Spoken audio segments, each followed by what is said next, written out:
안녕하십니까. 1분 신학 오늘은 54강입니다. 우리는 지난 시간에 53강에서 부자와 거짓 나사로를 통해 우리에게 주시는 주님의 교훈은 죄악으로 인한 오염과 부패로 말미암아 멸망할 수밖에 없는 죄인들을 이제 하나님께서는 거룩한 백성으로 온전케 하여 천국으로 인도하시는 것, 이것이 하나님의 목적이죠. 그 길에 하나님은 고난이라는 방법을 통해 거룩을 이루어 가신다라는 것에 대해서 설명을 드렸습니다.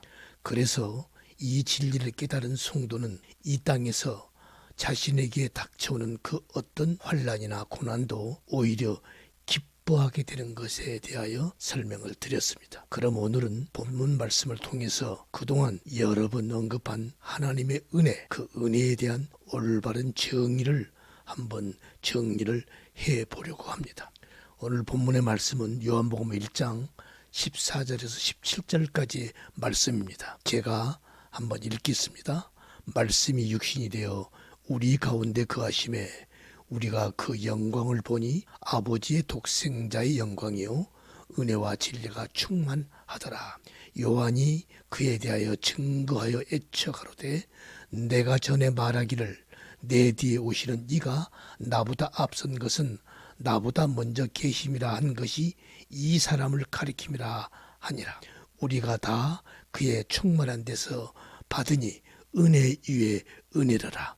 율법은 모세로 말미암아 주신 것이요 은혜와 진리는 예수 그리스도로 말미암아 온 것이라.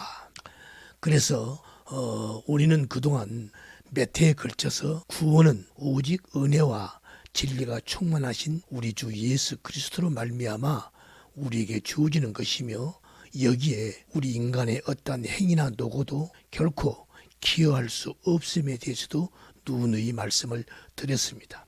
또한 은혜는 단회적이 아니라 지속적이며 역동적인 것임에 대해서도 말씀을 드렸습니다.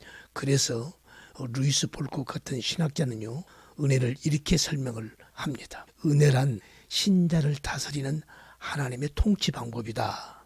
다시 말해서 은혜란 단지 죄인을 용서해 주시는 객관적인 하나님의 은총일 뿐 아니라 성도 안에 있는 하나님의 인격적이며 지속적인 거룩한 영향력을 말한다라고 말씀을 했습니다. 그래서 은혜란 우리를 양육하시고 성숙시키시는 하나님의 수단이요 지속적으로 간섭하시는 하나님의 손길이다라고 말씀드릴 수 있습니다.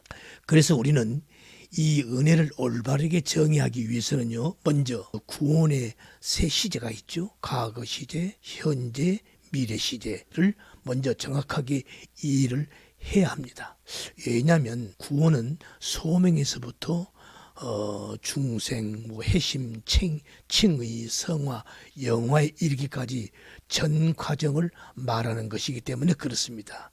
그래서 구원은 어느 한 시제에만 머물러 있어서는 안 되는 것이죠. 그래서 우리가 구원을 받았다라고 과거 시제로 말할 수 있는 것은 전지전능하신 하나님께서 계획하시고 시작하신 일은 절대 실패할 수 없다라는 가장 근본적이며 원리적인 면에서 우리가 구원을 받았다라고 과거 시제로 표현을 한 것입니다. 예를 들면 데살로니가전서 5장 9절 말씀을 보면요, 하나님이 우리를 세우심은 노하심에 이르시게 하심이 아니요 우리 주 예수 그리스도로 말미암아 구원을 얻게 하신 것이라.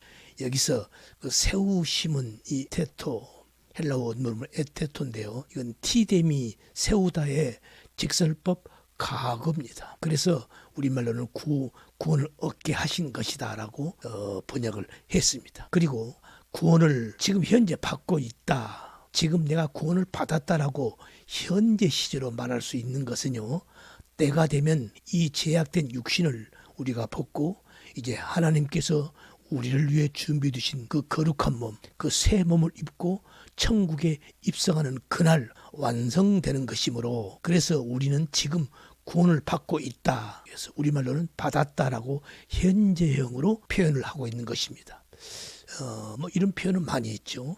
에베소서 2장 8절 말씀 보면요, 너희가 그 은혜를 인하여 구원을 얻었나니, 여기서 그 얻었나니 이 말씀이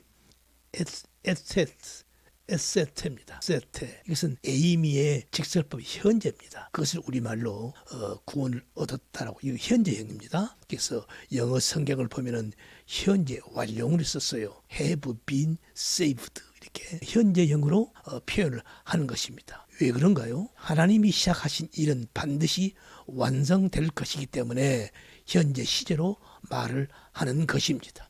그래서 구원은 엄밀히 말해서 아직도 진행 중인 것이죠. 그래서 미래 시제가 등장하는 것입니다.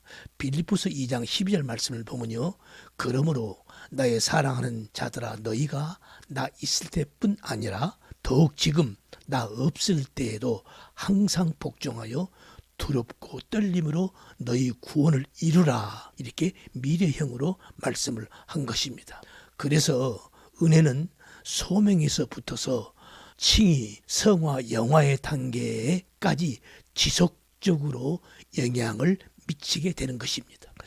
우리가 일반적으로 나 오늘 은혜 받았어, 뭐 예배 드리고 나서 우리가 이런 말을 자주로 하죠. 나 오늘 은혜 받았어라고 했을 때 사실 이 말씀의 의미는요, 우리가 잘 생각을 해봐야 합니다. 지금 하나님은 이 땅에서 우리들을요, 하나님의 당신의 자녀답게 만들어가고 계시고 있는 중입니다. 그래서 이 은혜라는 이 낱말은 항상 거룩과 관계가 있을 때 사용하는 낱말이라는 것입니다. 이때 나에게 가해지는 어떤 영향, 어떤 경향, 이런 영향성, 경향성, 이것을 은혜라고 하는 것입니다. 그러니까 단순히 예배 중에 뭐 눈물을 흘리고 콧물을 흘리고 또 어떤 뭐 코미디 같은 설교 듣고 신나게 웃고 이걸 가지고, 그것만 가지고 은혜 받았다라고 하는 것이 아니라는 것입니다.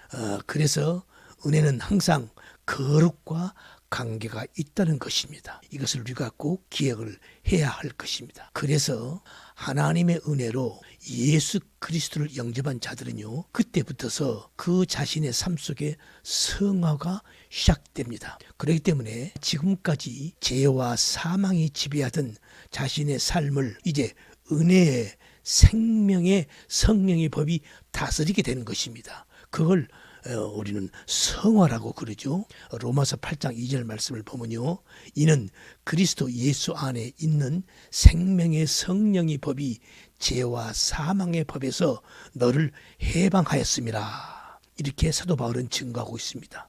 무슨 말입니까? 생명의 성령의 법이 우리 안에, 내 안에 들어와 죄와 사망의 법을 몰아내버렸다는 것이죠. 또 로마서 6장 14절 말씀을 보면요, 죄가 너를 주관치 못하리니 이는 너희가 법 아래 있지 아니하고 은혜 아래 있습니다. 이제 성령님께서 내주하셔서 그 하나님의 은혜를 입고 은혜와 진리이신 예수 그리스도를 본 자들은 그 은혜가 그의 삶을 지배하게 된다. 그러니까 바로 성도들은 바로 그러한 삶을 사는 게 맞는 거지요. 그런데 이제 오늘 마지막 말씀입니다. 그런데 우리의 현실은 여전히 죄가 나를 지배하는 것 같이 그렇게 느껴지고 그렇게 보입니다. 왜일까요? 사실 이것이 문제지요.